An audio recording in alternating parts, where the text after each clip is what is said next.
Donc les amis, cherchons pas à modifier nos enfants, cherchons plutôt à les accompagner, à leur apporter ce qu'il y a de meilleur. Ne cherchons pas à les interdire, mais plutôt à communiquer.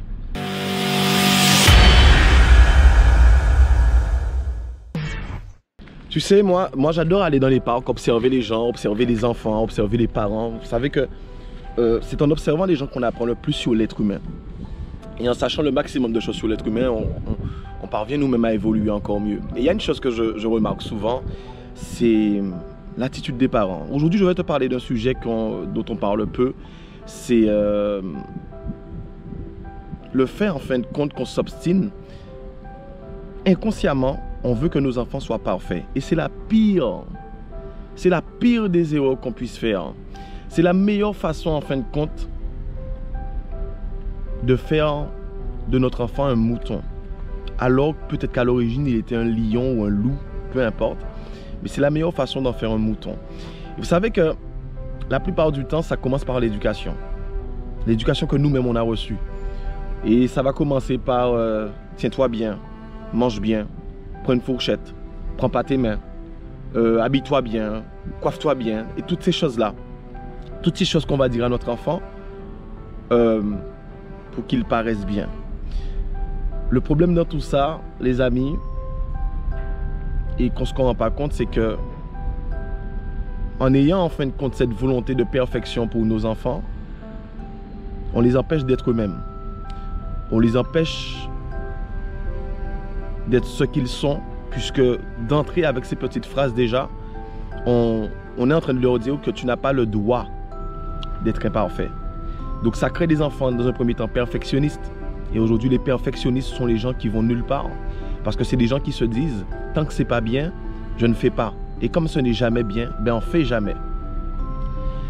Donc je fais cette vidéo pour que tu comprennes que plutôt qu'à chercher à modifier nos enfants, c'est nous qui devons observer nos enfants. Pour que nous, en fait, on puisse réapprendre ce qu'on a oublié.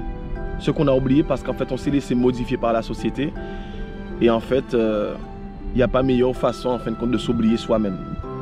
Alors aujourd'hui, pour cette nouvelle année et cette nouvelle décennie, parce que moi j'aime bien parler de la décennie, j'aimerais en fin de compte que tu réfléchisses un peu à cette question et que, pas à cette question, à cette vidéo surtout, et que tu apprennes plus à observer ton enfant ou tes enfants plutôt qu'à les modifier.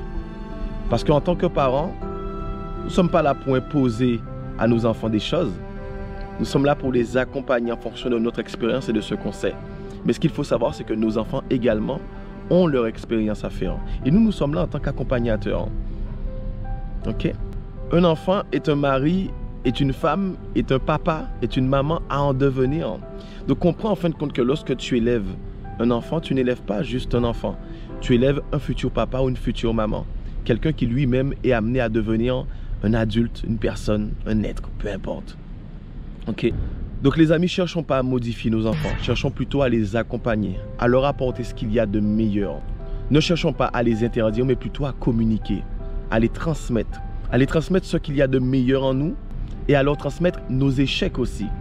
Et c'est à travers nos échecs et nos réussites que eux vont puiser la leçon dont ils ont besoin et pas celle que toi tu as envie de lui imposer. Parce que le but de tout ça, c'est que notre enfant devienne. C'est parce que nous suivons des dogmes qui ne nous appartiennent pas. Nous portons des vêtements qui ne nous appartiennent pas. Nous imprégnons des croyances qui ne sont pas les nôtres. Et après, ça crée quoi? Ça crée des personnes qui ne sont pas heureuses parce qu'ils n'ont aucune idée de qui ils sont eux-mêmes.